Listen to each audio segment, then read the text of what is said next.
There are only two ways to make more money available to you. There are only two ways to make more money available to you. Number one, increase your income. Number two, reduce your expenditure. So many times people are saying they want more money. If you want more money, number one, increase your income. I gave you an assignment last week. I don't know if you have started or you have done it or you have completed. The ball is in your court. So look into your life and ask yourself, based on the assignment I gave you last week, what are the different areas of income, possible income streams that are still available in your life that you have not explored? Look into that so that you are able to increase your income. Because once you are able to increase your income and more money is flowing into your life, then more money will be available to you. But number two is reducing your expenditure. Reducing your expenditure. Listen, look, all these things I'm teaching you, this is what I do every week. I'm looking into different things every month. As bills are coming in, I'm saying, okay, this bill we want to pay now. Why have we been paying it? Do we still have to pay it? Is there no other alternative? Because technology is increasing, technology is advancing. And there are many things you are paying for now that a new technology, a new software, a new app has been able to take care of that, and you don't need to pay for it anymore. But because you are not doing this thing and you are not intentional about looking into all this area, you just assume that that's where we have been doing it. Let us do it the way we have been doing it so that we can get the result we have been getting. Are you okay with the result you are getting? If you are not okay with the result you have been getting, don't you think you should be doing it in a different way? So you need to know how to increase your income or reduce your expenditure. And then managing money effectively will help you to now do that. So let's now move into how to multiply money.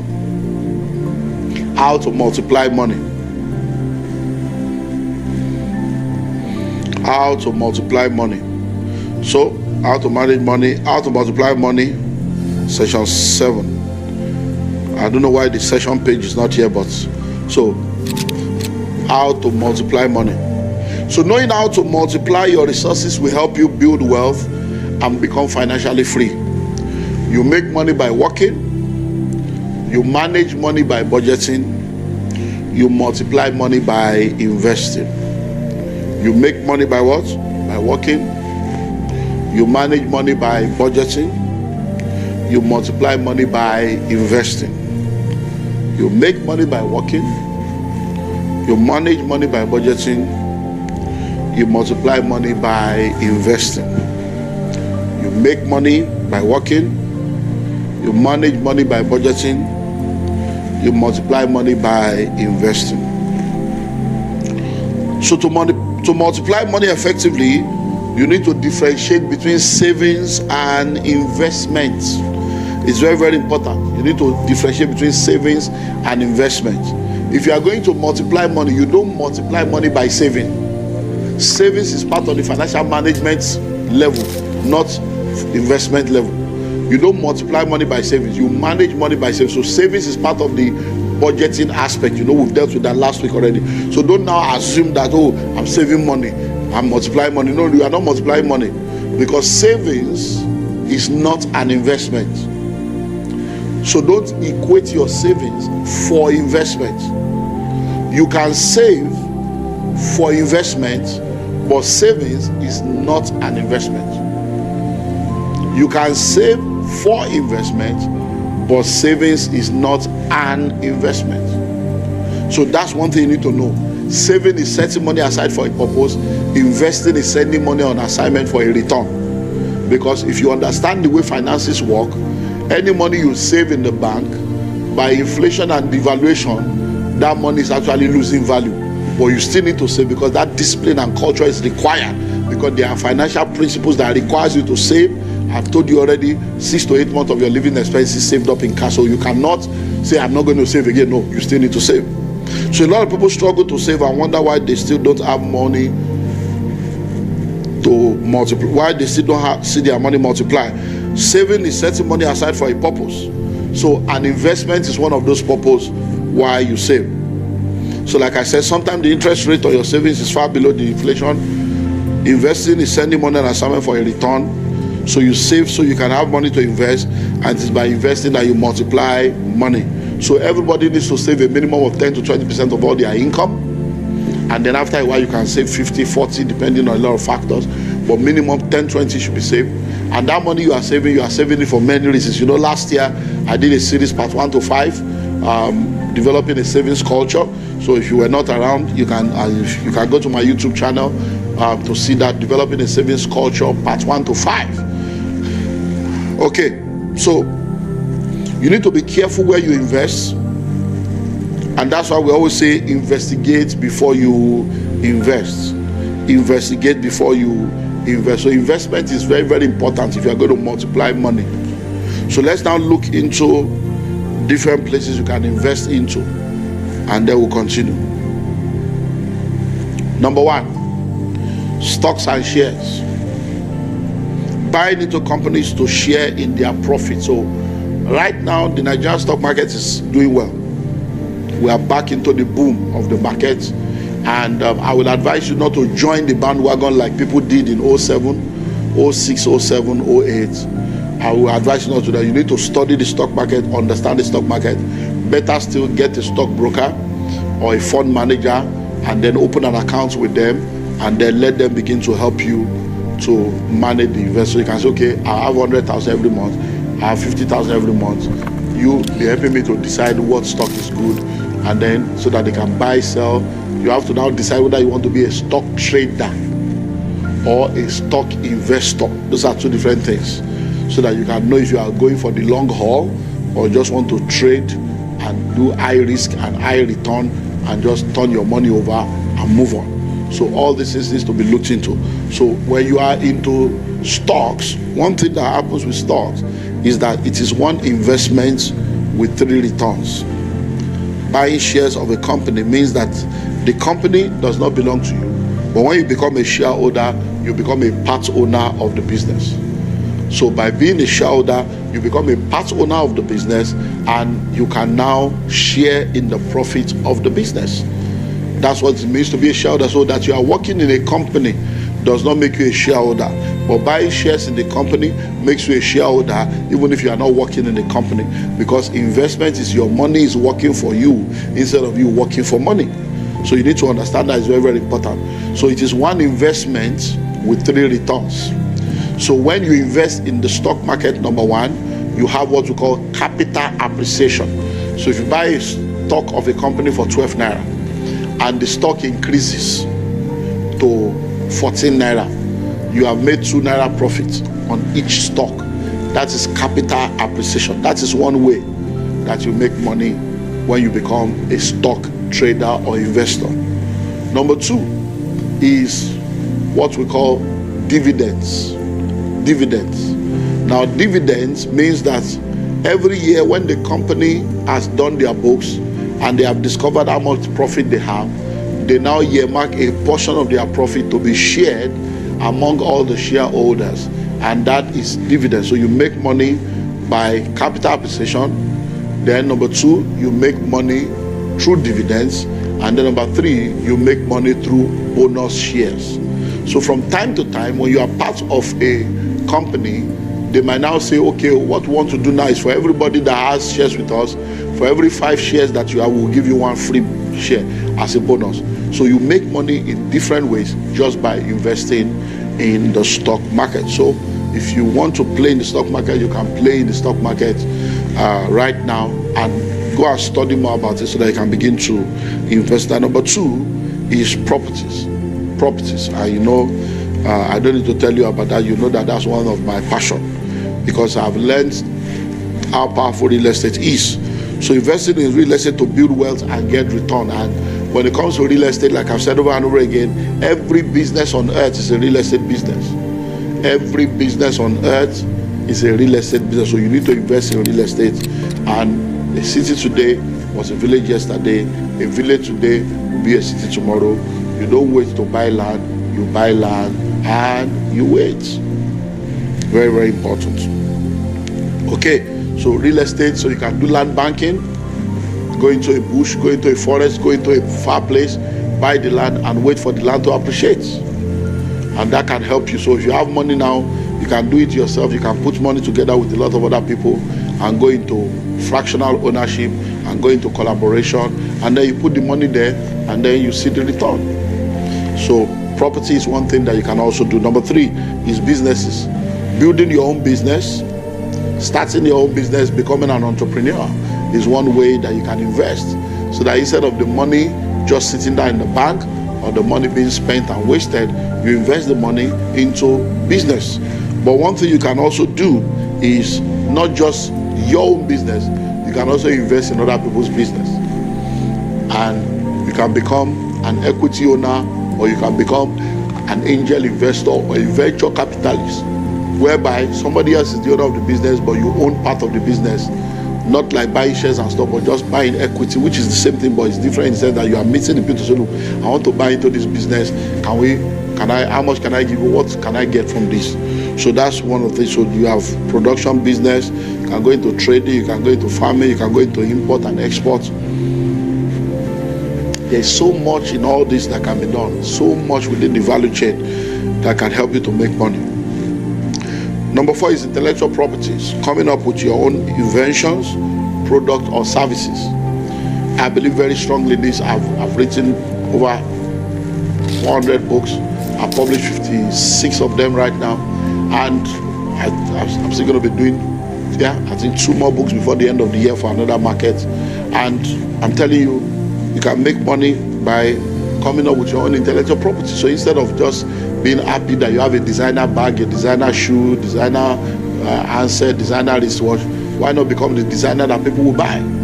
Why not become the designer that people will be interested in doing business with, or in having your brand name associate with them? Number 4 is intellectual property. Number 5 is internet business, making money online legitimately by automating your business or selling online. There is so much, in fact, a whole lot that can be done online. A whole lot that can be done online. Everybody online is not doing Yahoo. There's so much money in remote work. There's so much money in investing in all kinds of things. And probably before the end of the year, we'll look into maybe do a series again on, opportunities that you have online that you can take advantage of, so that we can look into that. So these are all some of the things that you can invest into, so that you understand how to, you know how to make money, you know how not to make money, you know how to make money. You make money by working either for yourself or for somebody else. You know how to manage money by budgeting, and then you multiply money by investing, and now you know different places that you can invest into. So because we still have so many grounds to cover, let's go to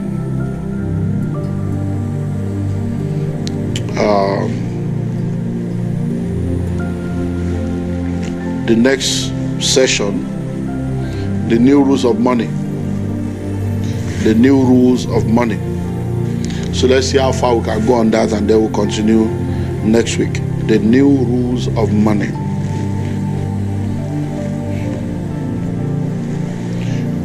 Well, we have said it over and over again. Change is the only constant in the world that we live in.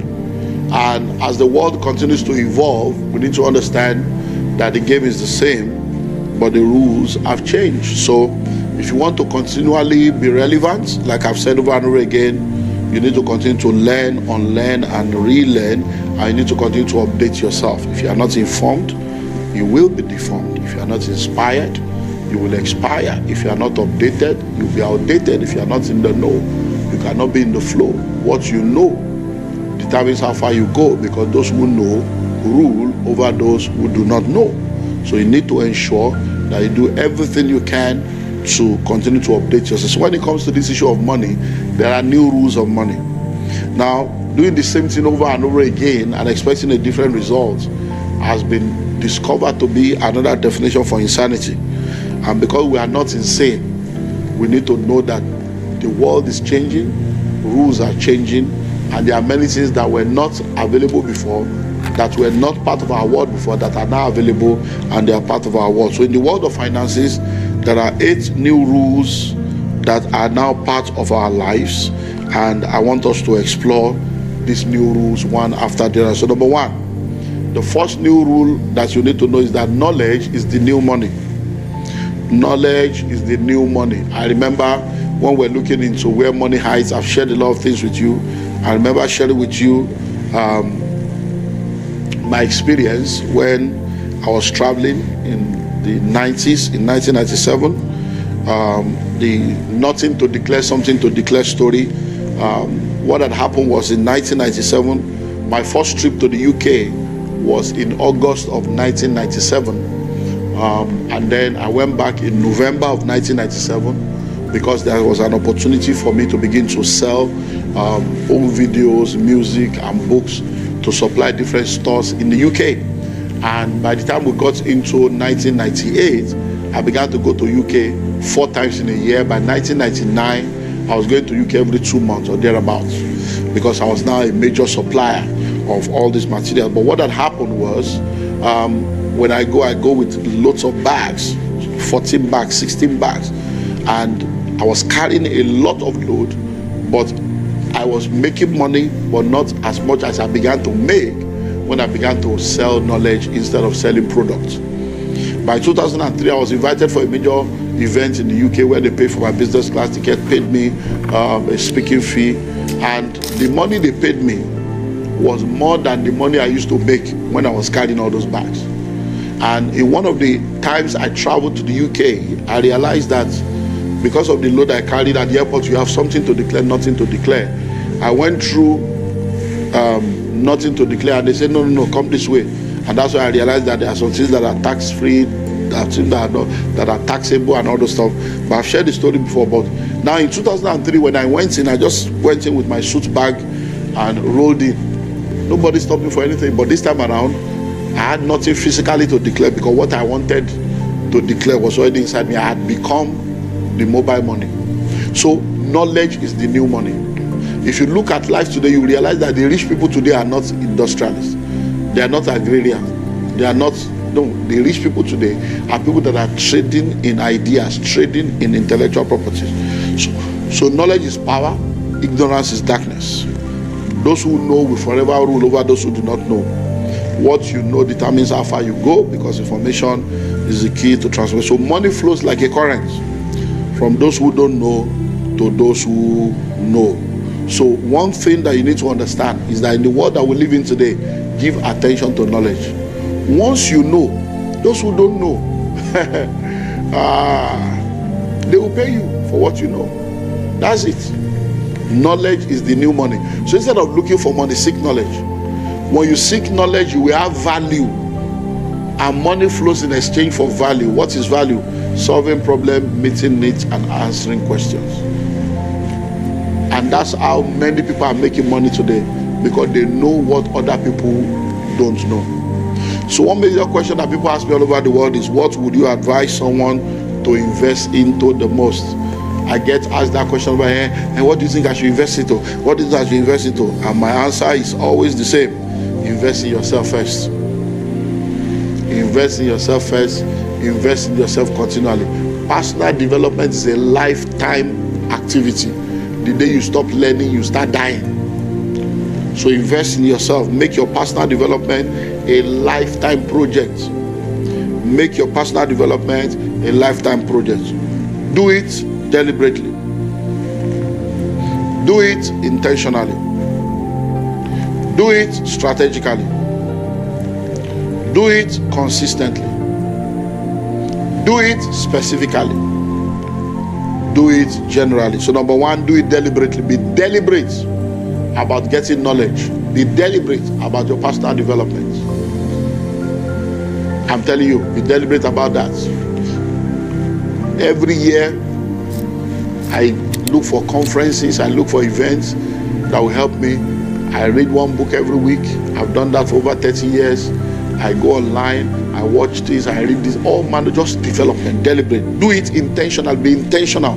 Okay, this year I'm going to attend one conference. This year I'm going to attend 2 conferences. This year I'm going to read one book every week or every month. Do it strategically. Be strategic about it to say, okay, I will do this for this area of my life. I will do this for this area of my life, so that you will not be feeding only one area of your life and you are not feeding another area of your life. Because the area you feed is the area that will grow. What you feed is what will produce. Then do it consistently. Don't give up. I'm still learning. I'm still learning. So, by the time I return from this trip now, I'll be returning as a better version of myself. Why? Because of the conferences I'm going to be attending. I'm not just going to say, oh, I'm going on a mission, I'm going for a leadership conference where I will also sit down for 3 days. I'm not preaching, I'm sitting down for 3 days learning about 14 different sessions. I'll be there learning. And it's not cheap. So you have to be consistent about it. Then do it specifically to say this is one. Because if I'm going on Lord, I say this one is for holiday, this one is for leisure. If you are going for development, say this is a personal development exercise.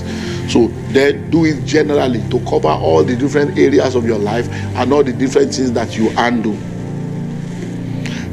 No one will plan your life or your future for you without your direct involvement. No one will plan your life or your future for you without your direct involvement. Okay, so let's move into the new rules of love. Number 2, learn how to use debt. Learn how to use debt. Learn how to use debt. Many people are in serious dilemma or dilemma due to debt, and their greatest desire is to become debt-free. So they don't want to hear anything about debt. I don't want to hear, oh no man, nothing. Oh no man, nothing. However, if you open up to this new rule, you will realize that debt can be more of a leverage than a bondage if you know how to use it. The richest nations on earth have debt. The richest companies on earth have debt. The richest people on earth have debt. So many people don't understand because they're like, how can you say he's the richest man and he's still owing? How can you say it's because there is a difference between good debts and bad debt. So there are 2 major kinds of debt: good debt and bad debt. So when the Bible is saying, oh no man, nothing, the borrower is a servant to the lender, it's talking about what? Bad debts, not good debts. In the same Bible, you say, go borrow vessels, empty vessel, not a few. Jesus borrowed the boat of Peter. Jesus borrowed the upper room to do communion. So when you look into the Bible, you will realize that the Bible says, oh no man, nothing but. So that means you still owe them but love. You owe them love. So let's look at good debt and bad. So good debt is leverage, while bad debt is bondage. Good debt is any debt you incur for the purpose of investment that brings greater return than the cost of the debt. I remember last year, one of my mentees contacted me when he saw the way prices of goods were going, and he didn't even know it would be as bad as it was this year. And it was like, this building we are building is going to cause a lot of trouble. Prices are changing. We will not be able to meet up. All this off-plan stuff. So I said, but I thought you said you had a line of credit of about $1 billion in the bank that you can borrow up to $1 billion. I said, yes. I said, how much are they asking you to give? What's the interest? He told me. I said, do you know that the inflation rate is more than that interest rate now? I said, collect the $1 billion. Finish the project. Collect the $1 billion, finish the project, so that at least you are sure the project is ready. Then you put the interest and everything on top and sell as you have completed. He obeyed. He did that. Who will have known that cement will go from 3.5, 4.5, 7.5 to 13, 14? Who will have known that iron rod, gravel, everything will go the way it's going? So who will have known? Just by doing that in December, he was able to have money to put everything in place. The project was completed just before end of February. In 2 months, they were able to do a lot, and all the inflation that happened this year now, they were not affected because he had bought cement, paid for everything, and got all the things he needed to get on ground. So good debt is a leverage, while bad debt is bondage. Many of you are working in an organization where there is car loan, interest-free, you didn't collect. You are working in an organization where they give you loan, and they are not collecting interest, so they will be deducting it from your salary, which is actually a way of causing you. It's like you are collecting future money to be able to pay back with the discipline that they'll be deducting from your salary. They are not asking you for interest, though. You didn't collect. Oh no man, nothing. Now, you are no more working in a place where they can borrow you money. You are now looking for money. So, good debt is a leverage, bad debt is a bondage. So bad debt is when you borrow money to eat, borrow money to buy shoe, borrow money for things that does not bring any return. That is bad debt.